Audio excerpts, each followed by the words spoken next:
ماشاءاللہ, really incredible. What a fabulous performance. محترم خواتین, طلبہ کا پروگرام اپنے آخری مرحلہ میں داخل ہو چکا ہے. ہم ایک قدم اور آگے بڑھاتے ہوئے ایک زبردست مکالمہ پیش کرنے جا رہے ہیں. مکالمہ انتہائی قیمتی, مفید اور معلوماتی ہے. مجھے امید ہی نہیں, یقین ہے کہ مکالمے کے مشمولات آپ کے فکر اور عمل پر گہرے اثرات مرتب کریں گے. مکالمہ کا کردار ہے لائبہ لبنیہ کلاسکار اور سارہ کی آمد درجہ حفظ. مکالمہ کا عنوان ہے عورت مغربی اور اسلامی تہذیب کے درمیان. گڈ مارننگ, السلام علیکم ورحمۃ اللہ وبرکاتہ.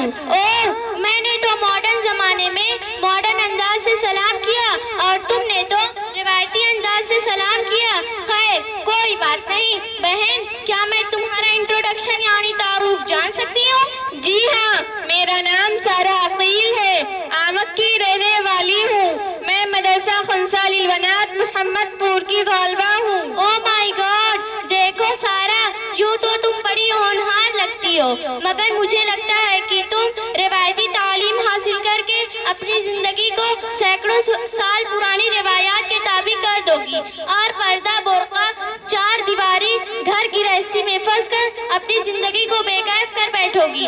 آزادی کے ساتھ جینے کے لطف سے خود کو محروم کر دو گی. روایتی تعلیم اور روایات تو میں نہیں جانتی.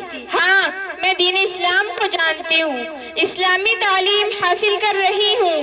میرا عزم ہے کہ میں اسلام پر عمل کروں گی اور ساری بہنوں کو اس کی دعوت دوں گی. اسلام کا عورت پر احسان عظیم بھی تو ہے, آپ کو شاید پتہ نہیں. میں نے تو انگریزی لٹریچر میں پڑھا ہے کہ ویسٹرن یعنی مغربی دنیا کا عورت پر احسان ہے. اس نے عورت کو عزت بخشی ہے, برابری عطا کی ہے. حالانکہ میں بھی ایک مسلمان گھرانے میں پیدا ہوئی ہوں, لیکن حقیقت پسند ہوں, سچ بات کہنے سے نہیں ڈرتی ہوں. عورت پر اسلام کے احسانات آپ نے نہیں سنا ہے؟ تو آئیے ہم بتاتے ہیں کہ عورت پر اسلام کے کیا احسانات ہیں. اسلام سے پہلے بچی کی پیدائش کو کتنا برا سمجھا جاتا تھا, باپ کی کیا حالت ہوتی تھی. قرآن کی زبانی سنیے. اعوذ باللہ من الشیطان الرجیم. وَإِذَا بُشِّرَ أَحَدُهُم بِالْأُنثَىٰ ظَلَّ وَجْهُهُ مُسْوَدًّا وَهُوَ كَظِيمٌ يَتَوَارَىٰ مِنَ الْقَوْمِ مِن سُوءِ مَا بُشِّرَ بِهِ أَيُمْسِكُهُ عَلَىٰ هُونٍ أَمْ يَدُسُّهُ فِي التُّرَابِ. سورہ نحل آیت نمبر 58-59. ترجمہ. ان میں سے جب کسی کو بچے پیدا ہونے کی خوشخبری دی جاتی تھی تو اس کا چہرہ کالا پڑ جاتا تھا. وہ بچی کی وجہ سے اپنی قوم سے چھپا چھپا پھرتا تھا. اسے سمجھ میں نہیں آتا تھا کہ وہ ذلت کے ساتھ اس بچی کو باقی رکھے یا اسے مٹی تلے زندہ دفن کر دے. میری بہن, اتنا ہی نہیں بلکہ بہت سے لوگ اپنی بے گناہ معصوم بچیوں کو زندہ دفن کر دیتے تھے. ذرا سوچو, مٹی تلے اندھیرے میں ان بچیوں پر کیا گزرتی رہی ہوگی, ان کی ماؤں پر کیا گزرتی رہی ہوگی. بچیاں اپنے باپ سے بے پناہ محبت کرتی ہیں. کسی نے سچ کہا ہے, نہ خلف بیٹے تو درد سر بنے, نہ خلف بیٹے تو درد سر بنے, بیٹیوں نے سر دبایا دیر تک. لیکن وہ سنگ دل باپ محض اپنی جھوٹی شان کے لیے اس بچی کی محبت کا صلہ موت کی شکل میں دیتا تھا. آؤ میرے ساتھ سورہ تکویر کی آیت نمبر 8 اور 9 پڑھو. وَإِذَا الْمَوْءُودَةُ سُئِلَتْ بِأَيِّ ذَنبٍ قُتِلَتْ. اور جب زندہ درگور کی گئی بچی سے پوچھا جائے گا کہ بتا کس جرم میں تجھے قتل کیا گیا.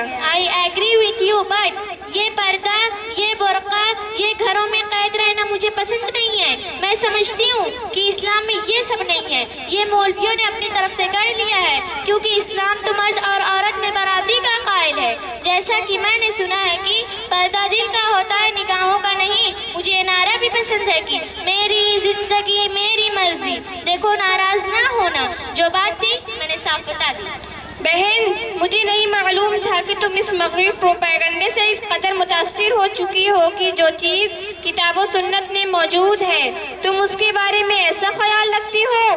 دیکھو یہ دنیا عارضی ہے، یہ دنیا بھی ختم ہو جائے گی اور دنیا کی ہر چیز بھی ختم ہو جائے گی، ہم اور تم بھی ختم ہو جائیں گے۔ اصل اور ہمیشہ کی زندگی آخرت کی، جہاں ہمیں جانا ہے اور اس رب کے سامنے کھڑا ہونا ہے جس نے ہمیں زندگی دی ہے، اسے جواب دینا ہے۔ وہ سوال کرے گا کہ زندگی کس کی مرضی سے گزار کر آئی ہو، اپنی مرضی سے یا رب کی مرضی سے؟ اسے سوال کرنے کا حق ہے، کیونکہ اسی نے تو ہمیں زندگی بخشی ہے، اسی نے ہمیں انسان بنایا ہے، اسی نے ہمارے اعضاء جوارح بنائے۔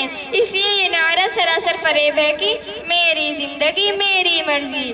صحیح بات تو یہ ہے کہ رب کی زندگی رب کی مرضی۔ رب کی مرضی کیا ہے وہ قرآن بتائے گا۔ آؤ ذرا دیکھیں قرآن کریم عورت کے لیے رب کی کیا مرضی بتاتا ہے۔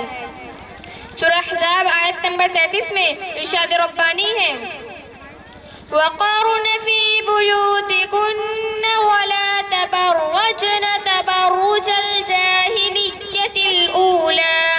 تم عورتیں اپنے گھروں میں رہا کرو اور زمانہ جاہلیت کی طرح بن سنور کر باہر نہ پھرا کرو۔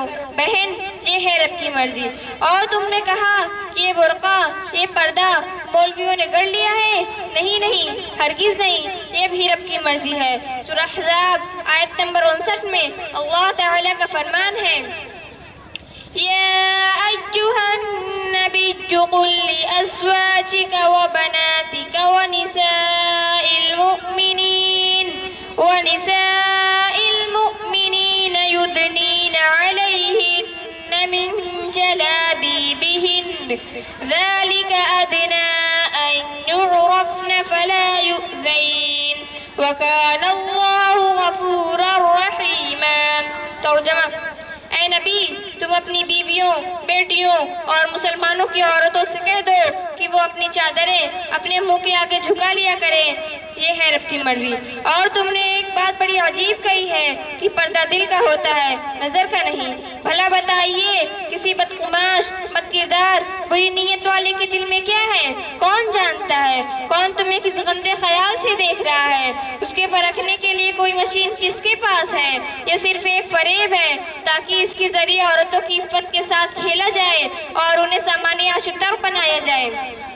تمہاری مرضی ہے کہ پردہ دل کا ہونا چاہیے اور رب کی مرضی ہے کہ پردہ نظر کا ہونا چاہیے۔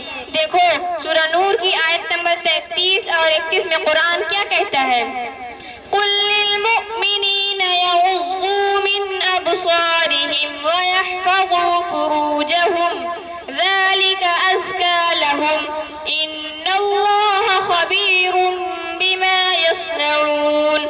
ترجمہ، آپ ایمان والی عورتوں سے کہہ دیجئے کہ وہ اپنی نظریں جھکا لیا کرے، اپنی شرمگاہوں کی حفاظت کرے، یہ ان کے لیے زیادہ پاکیزہ بات ہوگی۔ بے شک اللہ تعالیٰ ان کے کاموں سے باخبر ہے۔ وَقُل لِّلْمُؤْمِنَاتِ يَغْضُضْنَ مِنْ أَبْصَارِهِنَّ وَيَحْفَظْنَ فُرُوجَهُنَّ، اور ایمان والی عورتوں سے کہہ دیجئے کہ وہ اپنی نگاہیں نیچے رکھیں اور حیا کی جگہوں کی حفاظت کریں، یہ بہن یہ ہے رب کی مرضی۔ I accept everything، یہ سب تو ٹھیک ہے، لیکن یہ بھی کیا زندگی ہے کہ عورت صرف 4 دیواریوں میں قید ہو جائے، اس کی آزادی سلب ہو جائے؟ کیا عورت صرف جھاڑو لگانے، بچوں کو پالنے، شوہر کی خدمت کرنے، کپڑے دھلنے اور کھانا پکانے کے لیے پیدا ہوئی ہیں؟ میں اسے عورت کی توہین سمجھتی ہوں۔ تمہارا یہ خیال تمہاری کوتاہی نظر کا نتیجہ ہے۔ کون کہتا ہے کہ عورت صرف جھاڑو لگانے اور بچوں کو پالنے کے لیے پیدا ہوئی ہے؟ عورت تو اللہ کی معرفت کے لیے پیدا ہوئی ہے، اس کی عبادت کے لیے پیدا ہوئی ہے، دین کی ارشاد کے لیے پیدا ہوئی ہے، مخلوق خدا کی راحت کے لیے پیدا ہوئی ہے، اپنی اولاد کی پرورش اور تربیت کے لیے پیدا ہوئی ہے، دنیا میں اپنے رب کی رضا اور آخرت میں جنت کے لیے پیدا ہوئی ہے۔ بہن مجھے تمہارے نظریے پر تعجب ہوتا ہے۔ بھلا بتاؤ عورت اگر اپنے جگر گوشوں کی پرورش کرے، اپنے والدین، بھائی بہن اور شوہر کی خدمت کرے، اپنے گھر کو سجائے سنوارے اور آباد کرے، تو تمہاری نظر میں اس کی آزادی سلب ہو جائے، اس کی عزت میں کمی ہو جائے؟ اور اگر وہ ہوٹلوں میں اجنبی مردوں کے لیے کھانا پکائے، ان کے کپڑے اور برتن دھوئے، آفسوں میں ریسیپشن پر بیٹھ کر آنے والے گاہکوں کا مصنوعی مسکراہٹ سے استقبال کرے، فلائٹس میں ایئر ہوسٹس بن کر ایرے غیر پڑھے لکھے اور جاہل مسافروں کو چائے پانی لا کر دے، ان کا سامان اٹھا کر لاکر میں رکھے، ان کی کڑوی بات برداشت کرے، تو یہ آزادی اور عزت ہے؟ مجھے اس غلط اور پرفریب نظریے کے مقابلے وہ حقیقی نظریے پسند ہے جس میں عورت اپنے والدین کے لیے رحمت و برکت ہوتی ہے، بھائیوں کی عزت ہوتی ہے، شوہر کے لیے راحت ہوتی ہے، بچوں کے لیے جنت ہوتی ہے، وہ گھر کی خادمہ نہیں بلکہ ملکہ ہوتی ہے۔ تم نے میری آنکھیں کھول دی ہیں، مجھے مغربی پروپیگنڈے سے دور کیا، بہت بہت شکریہ، تھینک یو۔ السلام علیکم، خدا حافظ۔ ماشاءاللہ، بہت ہی پیارا انداز تھا جس میں عورتوں کے مقام کو ایک خوبصورت مکالمے کے ذریعے پیش کیا گیا۔